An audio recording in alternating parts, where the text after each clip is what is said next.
بسم اللہ الرحمن الرحیم۔ مسلم شریف جلد ثانی کا سبق نمبر 39، صفحہ نمبر 324، باب نصر الاخی ظالما او مظلوما۔ یہاں سے شروع ہو۔ بسم اللہ الرحمن الرحیم، اللہم صلی علی سیدنا محمد النبی الامی وعلی آلہ وسلم تسلیما، جزا اللہ عنا محمدا ما هو اہل۔ باب نصر الاخی ظالما او مظلوما، اپنے مسلمان بھائی کی مدد کرنا چاہے وہ ظالم ہو یا مظلوم ہو، اس کے بارے میں یہ باب ہے۔ عن جابر رضی اللہ تعالیٰ عنہ اقتتل غلامان غلام من المہاجرین وغلام من الانصار، فنادى المهاجر والمهاجرون يا للمهاجرين، ونادى الانصاري يا للانصار، فخرج رسول الله صلى الله عليه وسلم فقال ما هذا دعوى أهل الجاهلية؟ قالوا لا يا رسول الله، ألا إن غلامين اقتتلا فقسى أحدهما الآخر، فقال لا بأس ولينصر الرجل أخاه ظالما أو مظلوما، إن كان ظالما فلينهه وإنه له نصر، وإن كان مظلوما فلينصر، أو كما قال النبي صلى الله عليه وسلم۔ کہ حضرت جابر رضی اللہ تعالیٰ عنہ سے روایت ہے کہ فرماتے ہیں کہ دو لڑکوں کا آپس میں جھگڑا ہو گیا، ایک مہاجرین میں سے تھا اور ایک لڑکا انصار میں سے تھا۔ مہاجر لڑکے نے مہاجروں کو پکارا اور انصاری لڑکے نے نصارہ کو یعنی انصار کو، نصارہ نہیں انصار صحابہ کرام کو پکارا۔ تو انصاری نے انصار کو پکارا، رسول اللہ صلی اللہ علیہ وسلم باہر نکلے، فرمایا کہ یہ کیا جاہلیت والوں کی پکار ہے؟ انہوں نے عرض کیا نہیں یا رسول اللہ، اللہ کے رسول سوائے اس کے نہیں ہے کوئی بھی کہ دو لڑکے آپس میں جھگڑ رہے ہیں، ان دونوں میں سے ایک نے دوسرے کی سورین پر مارا ہے۔ تو نبی علیہ الصلوۃ والسلام نے فرمایا کوئی حرج نہیں، آدمی کو اپنے بھائی کی مدد کرنی چاہیے چاہے وہ ظالم ہو یا مظلوم ہو۔ اگر ظالم ہو تو اس کو ظلم سے روکو، یہ اس کی مدد ہے، اور مظلوم ہو تو اس کی مدد کرو۔ تو ما ھذا دعویٰ اہل الجاہلیہ، اس کو جاہلیت کا دعویٰ فرمانا اس کی ناپسندیدگی کی طرف اشارہ تھا کہ یہ ناپسندیدہ حرکت ہے، کیونکہ زمانہ جاہلیت میں دنیاوی امور میں مدد قومیت اور تعصبیت کی بنا پر کی جاتی تھی۔ اسلام نے اس کو باطل کر دیا، رد کر دیا اس کا، اور جھگڑوں کے فیصلوں کو شرعی احکامات کے مطابق کیا۔ فقال لا باس، نبی علیہ السلام نے فرمایا اس وجہ سے فرمایا کہ ان بچوں کے جھگڑنے میں کوئی حرج نہیں ہے، جس کا مجھے ڈر تھا کہ کوئی بڑا فتنہ پیدا ہوا ہے شاید۔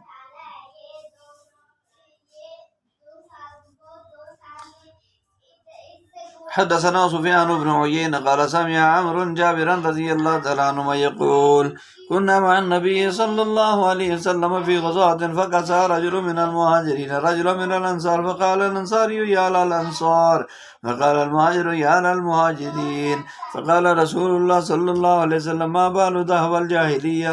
قالوا يا رسول الله كسى رجل من المهاجرين رجلا من الأنصار، فقال دعوه فإنها منتنة، فسمعها عبد الله بن أبي أوفى رضي الله تعالى عنه فقال قد فعلوها والله لئن رجعنا إلى المدينة ليخرجن الأعز منها الأذل۔ قال عمر رضي الله عنه دعني أضرب عنق هذا المنافق، فقال دعه يا لا يتحدث الناس إن محمدا يقتل أصحابه۔ یہ بھی وہی حدیث ہے، بس شروع میں ایک دوسرے کی سرین پر مارا تو آپ علیہ السلام نے فرمایا کہ اسے چھوڑ دو، یہ نازیبہ بات ہے۔ تو عبداللہ بن ابی، فسمعها عبداللہ بن ابی منافق رئیس المنافقین، عبداللہ بن ابی منافق نے جب یہ سنا تو اس نے کہا مہاجرین نے ایسے کیا ہے، اللہ کی قسم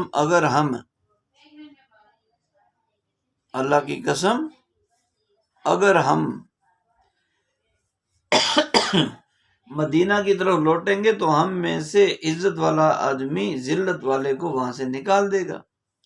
حضرت عمر رضی اللہ تعالیٰ عنہ نے جب اس کا یہ کلمہ سنا تو عرض کیا اللہ کے رسول مجھے اجازت دیجیے کہ میں اس منافق کی گردن اڑا دوں۔ تو رسول اللہ صلی اللہ علیہ وسلم نے فرمایا عمر اسے چھوڑ دو، لوگ یہ نہ کہنے لگیں کہ محمد علیہ السلام اپنے ساتھیوں کو قتل کرتے ہیں۔ تو یہ اس سے نبی علیہ السلام کی بردباری معلوم ہوئی، اور یہ بھی معلوم ہوا کہ بعض امور مختار کو چھوڑ دیا جاتا ہے، اور کسی فساد پر اس سے بڑے فساد کے خوف سے صبر بھی کیا جاتا ہے۔ فساد ہے لیکن اگر اس پر صبر نہ کریں تو بڑے فساد کا خطرہ، تو لہذا اس پر صبر۔ اسی لیے آپ علیہ السلام نے بہت سا مال دیا کرتے تھے۔ تو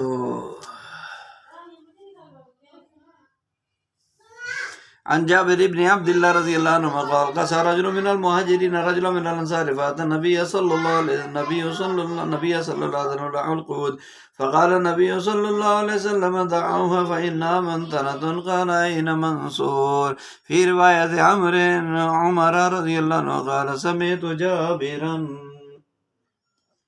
اس میں بھی ہوئی ہے کہ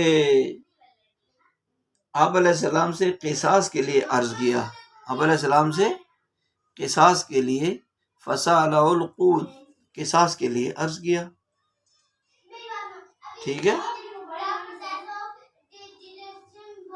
انصاریہ جو تھے وہ نبی علیہ السلام کی خدمت میں حاضر ہوئے، آپ علیہ السلام سے قصاص کے لیے عرض کیا تو نبی علیہ السلام نے اسے چھوڑ دو کیونکہ یہ نازیبہ بات ہے۔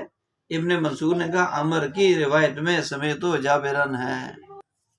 باب تراحم المؤمنین وتعاطفہم وتعاضدہم، مومنین کا ایک دوسرے کے ساتھ محبت اختیار کرنے اور متحد رہنے کے بیان میں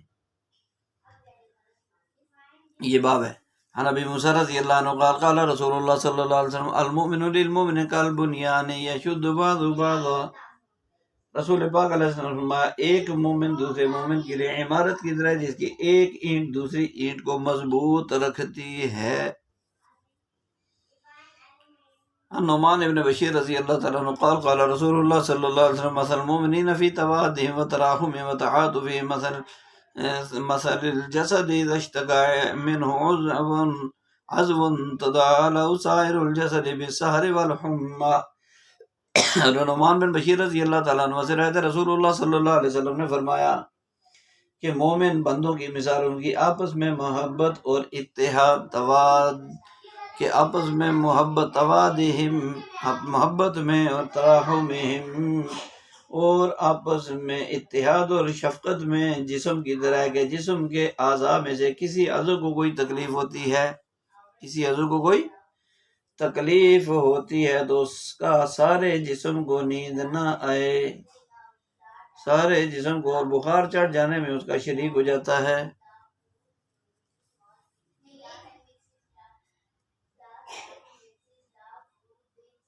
تو مسلمانوں کا آپس میں قلبی اور دلی تعلق اور محبت ہونی چاہیے کہ اگر ان میں سے کوئی ایک مصیبت پریشانی میں مبتلا ہو جائے تو سب اس مصیبت کو اپنی ہی مصیبت پریشانی سمجھیں اور سب اس کی بے چینی اور فکر میں شریک ہو جائیں۔ یہی ایمان کامل کی علامت ہے، ایمان کامل کی۔ عن نعمان بن بشیر رضی اللہ عنہما عن النبی صلی اللہ علیہ وسلم بنحوہ عن نعمان بن بشیر رضی اللہ تعالی عنہ قال قال رسول اللہ صلی اللہ علیہ وسلم المؤمنون كرجل واحد ان اشتكى رأسه تداعى سائر الجسد بالحمى والسهر۔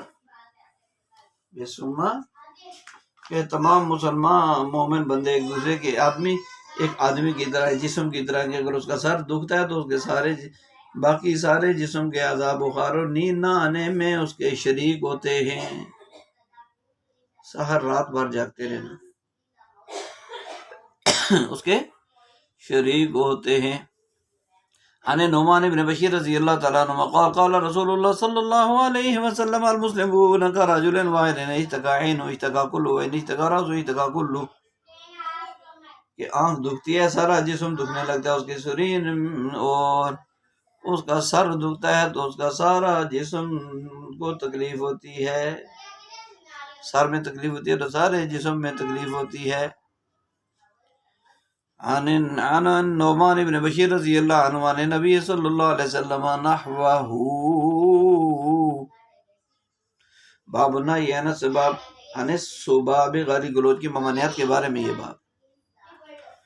عن ابی ہریرہ رضی اللہ عنہ ان رسول اللہ صلی اللہ علیہ وسلم قال المستبان ما قال فعل البادئ ما لم يعتد المظلوم. کہ حضرت ابو ہریرہ رضی اللہ تعالیٰ عنہ سے روایت ہے، رسول اللہ صلی اللہ علیہ وسلم نے فرمایا کہ دو آدمی آپس میں گالم گلوچ کریں تو گناہ ابتدا کرنے والے پر ہوگا جب تک کہ مظلوم حد سے نہ بڑھے، یعنی زیادتی نہ کرے. مطلب اس روایت کا یہ ہے کہ دو آدمیوں میں جب آپس میں گالی گلوچ ہو جاوے تو اس کا سارا گناہ گالی کی ابتدا کرنے والے پر ہوتا ہے، کیونکہ وہ ظالم ہوا اور یہ مظلوم ہوا. جب تک کہ مظلوم حد سے نہ بڑھے، یعنی بدلہ لینے میں ابتدا کرنے والے سے زیادہ گالی گلوچ نہ کرے، بلکہ جس قدر اس پر ظلم ہوا اتنا ہی بدلہ لے. اس روایت سے بدلہ لینے کا جواز معلوم ہوا کہ بدلہ لے سکتے ہیں، لیکن تجاوز کا خطرہ جو دوسرے دلائل سے بھی ثابت ہے، لیکن اس کے باوجود صبر کرنا، معاف کر دینا، یہ اس سے کہیں فضیلت کی بات ہے، اعلیٰ درجے کا عمل، اعلیٰ درجے کے لوگوں کی بات. باب استحباب العفو والتواضع، کہ معاف کرنا اور عاجزی اختیار کرنا مستحب ہے، اس کے بارے میں یہ باب ہے. عن ابی ہریرہ رضی اللہ عنہ عن رسول اللہ صلی اللہ علیہ وسلم قال ما نقصت صدقۃ من مال وما زاد اللہ عبدا بعفو الا عزا وما تواضع احد للہ الا رفعہ اللہ. حضرت ابو ہریرہ رضی اللہ تعالیٰ سے روایت ہے، رسول اللہ صلی اللہ علیہ وسلم نے فرمایا صدقہ مال میں کمی نہیں کرتا، اور بندے کے معاف کر دینے سے اللہ تعالیٰ اس کی عزت بڑھاتا ہے، اور جو آدمی بھی اللہ کی رضا کے لیے عاجزی اختیار کرتا ہے اللہ اس کا درجہ بلند فرما دیتا ہے. اس کے دو مطلب، ما زاد اللہ عبدا الا بعفو الا عزا، دو مطلب. ایک یہ کہ اپنے ظاہر پر ہے، اور معنی یہ ہے کہ جو آدمی معاف کرنے درگزر کرنے میں معروف مشہور ہو جاتا ہے اس کی حکمرانی اور اس کی عظمت دلوں میں پیدا ہو جاتی ہے اور اس کی عزت بڑھ جاتی ہے. دوسرا مطلب یہ کہ معاف کرنے کا اجر اللہ تعالیٰ آخرت میں عطا فرمائیں گے، وہاں اس کی عزت بڑھ جاوے گی، اللہ بڑھا دیں گے. یہ بھی ممکن ہے کہ معاف کرنے کے سے اللہ دنیا اور آخرت دونوں جہانوں میں اس کو عزت عطا فرما دیں. باب تحریم الغیبہ، انتہائی اہم ابواب چل رہے ہیں، ایک سے بڑھ کر ایک اہم، کہ یہ ساری بیماریاں ہمارے اندر رچی بسی ہیں، اور ان کو ان بیماریوں کا ہونا گناہ بھی ہم نہیں سمجھتے، بوجھ بھی نہیں سمجھتے، اور اس میں پریشان بھی نہیں ہوتے، اور ان کو نکالنے کے لیے فکر مند بھی نہیں ہوتے. اس اعتبار سے یہ سارے باب بڑے ہی اہم ہیں. اللہ ہمیں ان احادیث کی سمجھ اور حقیقت اور حلاوت نصیب فرماوے. عن ابی ہریرہ رضی اللہ عنہ ان رسول اللہ صلی اللہ علیہ وسلم قال اتدرون ما الغیبہ قالوا اللہ ورسولہ اعلم قال ذکرک اخاک بما یکرہ قیل افرأیت ان کان فی اخی ما اقول قال ان کان فیہ ما تقول فقد اغتبتہ وان لم یکن فیہ فقد بہتہ. حضرت ابو ہریرہ رضی اللہ تعالیٰ سے فرمایا تھا، روایت ہے رسول اللہ صلی اللہ علیہ وسلم کیا تمہیں معلوم ہے غیبت کیا چیز ہے؟ صحابہ نے عرض کیا اللہ اور اس کا رسول ہی بہتر جانتے ہیں. آپ علیہ السلام نے فرمایا کہ آپ تمہارا اپنے بھائی کا ذکر کرنا. آپ علیہ السلام نے فرمایا کہ تو اپنے بھائی کے اس عیب کو ذکر کرے جسے تو ناپسند کرتا ہے، جس کے ذکر کرنے کو وہ ناپسند کرتا ہے. قیلا، کہ اللہ کے رسول جو میں کہتا ہوں اگر وہ واقعی وہ عیب اس میں ہو تو پھر آپ کا کیا خیال ہے؟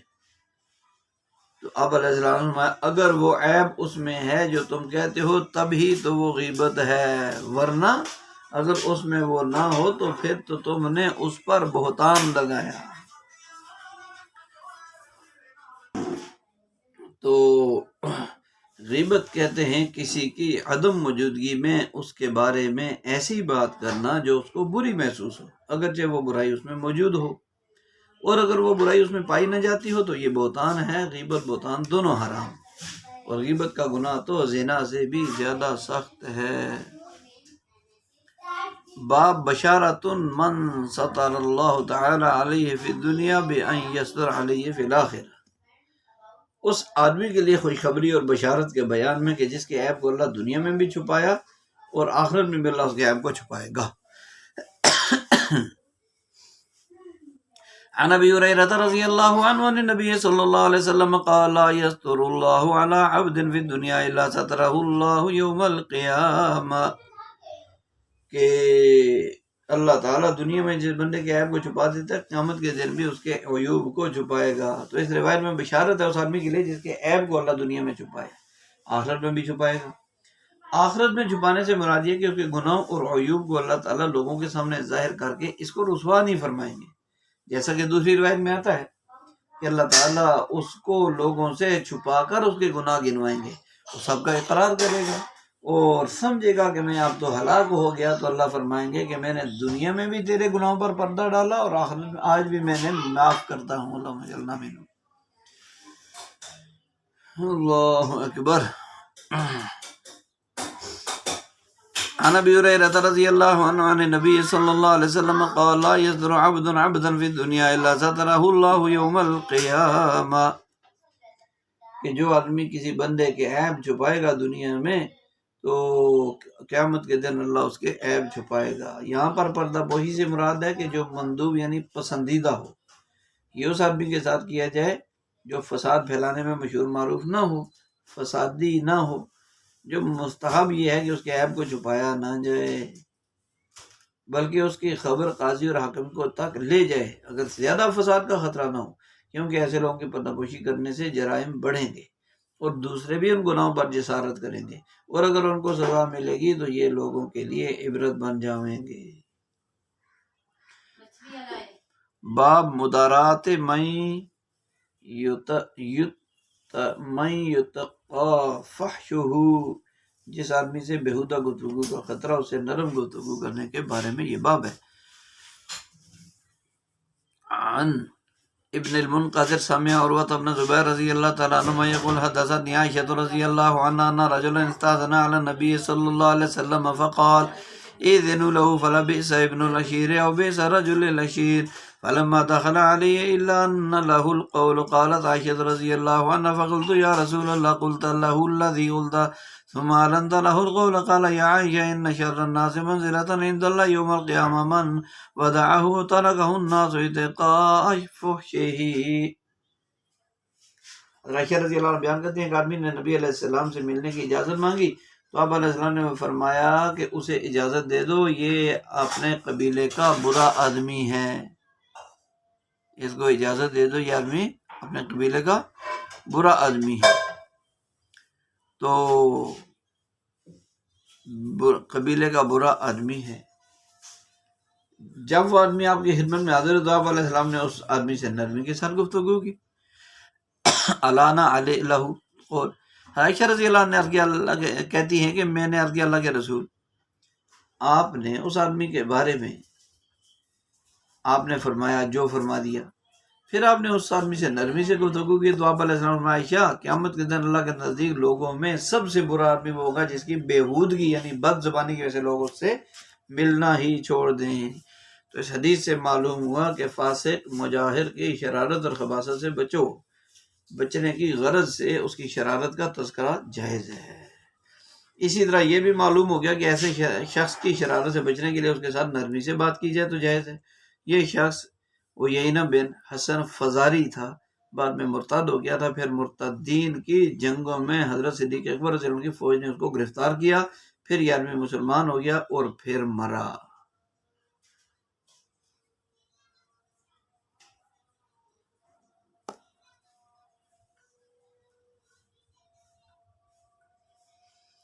تو عن ابن المنقذر في هذا الاسناد مثل ما نهى غير انه قال بئس اخو القوم ابن العشيرة هذا، یہ بھی وہی ہے، بس اس میں صرف لفظی فرق ہے، باقی وہی روایت اور مطالب ہیں۔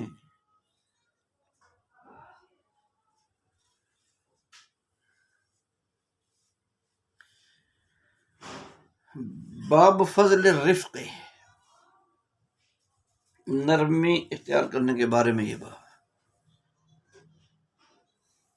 عن جریر رضی اللہ عنہ عن نبی صلی اللہ علیہ وسلم قال من یحرم الرفق یحرم الخیر کلہ، جو آدمی نرم ہونے سے محروم رہا بلائی سے محروم رہا۔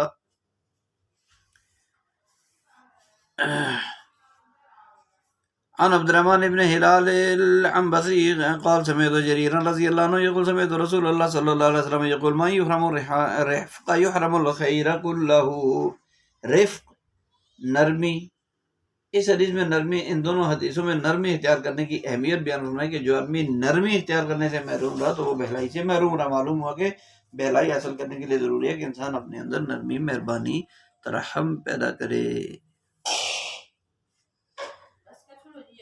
سمعت عن عبد الرحمن بن هلال قال سمعت جرير بن عبد الله رضي الله تعالى عنهما يقول قال رسول الله صلى الله عليه وسلم من حرم الرفق حرم الخير او من يحرم الرفق يحرم الخير۔ عن عائشة رضي الله تعالى عنها زوج النبي صلى الله عليه وسلم ان رسول الله صلى الله عليه وسلم قال يا عائشة ان الله رفيق يحب الرفق ويؤتي على الرفق ما لا يؤتي على العنف وما لا يؤتي على ما سواه۔ کہ عائشہ اللہ رفیق ہیں اور رفق یعنی نرمی کو پسند فرماتے ہیں، اور نرمی اختیار کرنے کی بنا پر وہ اس قدر عطا فرماتا ہے جو سختی یا اس کے علاوہ کسی اور وجہ سے اس قدر عطا نہیں فرماتا۔ عائشہ رضی اللہ تعالیٰ عنہ زوج نبی صلی اللہ علیہ وسلم نے نبی صلی اللہ علیہ وسلم قال ان الرفق لا يكون في شيء الا زانه، یعنی جس چیز میں رفق ہوتا ہے اس کو مزین کر دیتی ہے۔ ولا ينزع من الشيء الا شانه، اور وہ جس چیز سے نرمی نکال دی جاتی ہے تو وہ چیز بدصورت ہو جاتی ہے۔ تو اللہ تعالیٰ نرم اور مہربان، نرمی مہربانی کو پسند فرماتے ہیں۔ اس میں مخلوق خدا کو یہ تعلیم دی گئی حدیث میں کہ آپس میں نرمی اور مہربانی سے پیش آیا کرو، اس سے تمہاری دنیا اور آخرت دونوں بنیں گی۔ کیوں کہ نرمی اور مہربانی پر جو برکات اور اجر ملتا ہے وہ سختی اور ترشی پر نہیں ملتا۔ اور جس چیز میں بھی نرمی مہربانی ہوگی اس میں زینت پیدا ہوگی، یہ دوسری آخری حدیث میں۔ اور سختی ہر چیز کو بدنما اور عیبدار بنا دیتی ہے۔ آپس میں پیار محبت بڑھانے کے لیے نرمی اختیار کرنا انتہائی ضروری ہے۔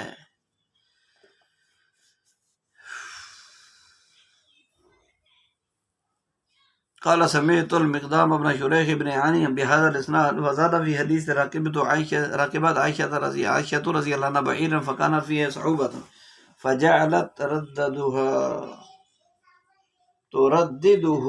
تردده فقال لا يا رسول الله صلى الله عليه وسلم عليك بالرفق ثم ذكر بمثله، کہ عائشہ رضی اللہ عنہ ایک سرکش اونٹ پر سوار ہوئی تو اور اسے چکر دینے لگی، تو رسول پاک علیہ السلام نے عائشہ رضی اللہ عنہ سے فرمایا عائشہ نرمی اختیار کرو، نرمی اختیار کرو۔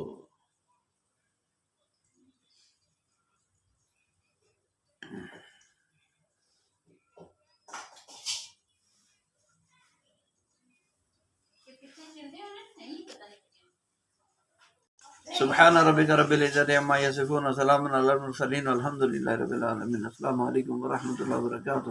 اللہ جو کہا سنا اس پر عمل کرنے اور دوسروں تک پہنچانے کی توفیق اور قبولیت نصیب فرماوے، اور دنیا کے امتحانات کے ساتھ ساتھ آخرت کے امتحان کی تیاری کو ترجیح کے طور پر مقدم رکھنے کی توفیق عطا فرمائے۔